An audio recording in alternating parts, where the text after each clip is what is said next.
Welcome at CG Carworks, and we specialize in preserving and detailing collector cars. And we are located in the south of the Netherlands, and the weather today is lovely. This week we have two hot hatches, one EV and one old school petrol engine. And normally the choice would be easy for me, but in this case the EV is going very strong.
So we have quite some bugs washing the car. So we're going to use this to dissolve the bugs first. We're going to spray it in, and then you just wipe off all of it and don't have to push your paint. Otherwise you make scratches. For this case it's not really important because we're going to polish the car anyway, but it goes much faster when you spray in your front of your car with a bugs off or whatever insect remover, and will save you a lot of time and a lot of effort especially. So we're going to do that first. We're also going to use a pure shampoo. Many people actually use a shampoo with wax in it, but in that case you don't really have a good car shampoo and not a really good wax. So always use two separate products, at least that is my advice. If you also want one of these products, the link down below is our web shop, and order one of these as well if you want.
So I just finished washing this Hyundai and it is now dry, and while washing the car I noticed that the car has a lot of little funny air ducts, a lot of areas they optimized for airflow. For example, the front bumper has a lot of these things going on. For detailing it's not that great because we have to get in between everything, so that will be a challenge detailing the car further. Also the back spoiler is also funny to see. We have here the air coming in, and up here you see the air coming out.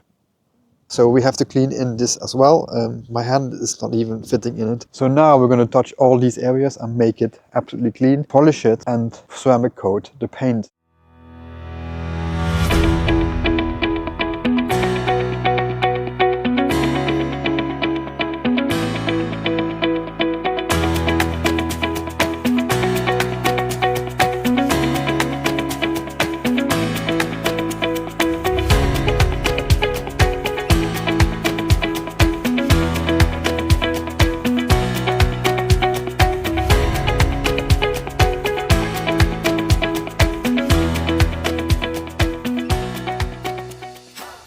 But it's 6 o'clock now, so we're gonna put the car inside, and tomorrow is a new day and we're gonna continue the process on this beautiful Hyundai and see what we're gonna find on the paint. So now the next day we finished washing the cars and now it's time for the paint correction. But before we're gonna start that, we're first gonna measure the paint to see how much paint we still have. And as you can see here, we only have 84 microns left, and that's not much, but all newer cars have very thin paint. So to give you a little of an idea, 100 microns is 0.1 millimeters. So imagine how thin this paint is. This is normal for newer cars. Back in the day, it was normal to have 130 to 160 microns. But these days it is much thinner to save weight, but also to save money in the process. So we have a lot of polishing to do. Since this Hyundai has a lot of areas we can't reach with a polisher, so it will take us a lot of time to get this car perfect. So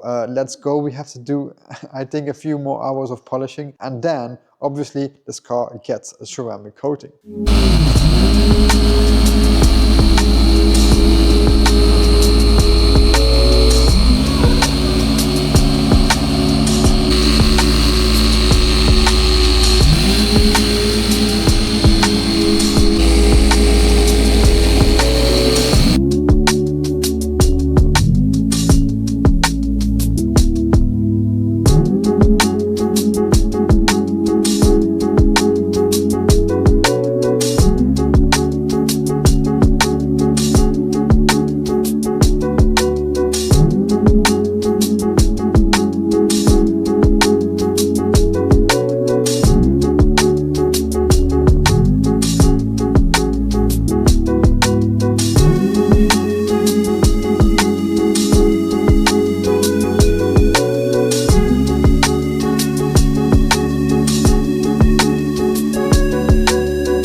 And then we have here the Toyota Yaris, which is also not much slower than the Hyundai because it is much lighter in fact, and it has also over 280 brake horsepower in such a small car. The coolest thing about this Toyota Yaris is actually the sprayer button in your interior to spray water on your intercooler to cool down your engine. So this Hyundai 5N is really fast. I mean, we have 640 brake horsepower, and Hyundai N is the N performance line of Hyundai, and they built the last few years a lot of cool performance hot hatches. They are very cool in my opinion, and I saw actually Misha also driving this car around the Nordschleife very fast. I linked the video down below because that was very impressive to see. I really recommend you to watch that video, obviously after you watch my video, but I was really impressed how fast this car actually is. And yes, it's an electric car with a PlayStation rev counter and some spaceship sound instead of an engine sound, but still I think it is very cool. And just as the Hyundai, this Toyota also gets a double layer ceramic coating, and which we're gonna put on now. We completely degreased the paint and now it's time to put 2 layers of ceramic coating on it.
Thank you for watching this video. I hope you enjoyed this episode as well. And if you're now interested in detailing your car, protecting your car, then please send us a message. And now also, when you want to sell your car wherever in the world, we can help you do that as well to prepare your car for the best possible price. So thank you very much for watching, and I hope to see you next week.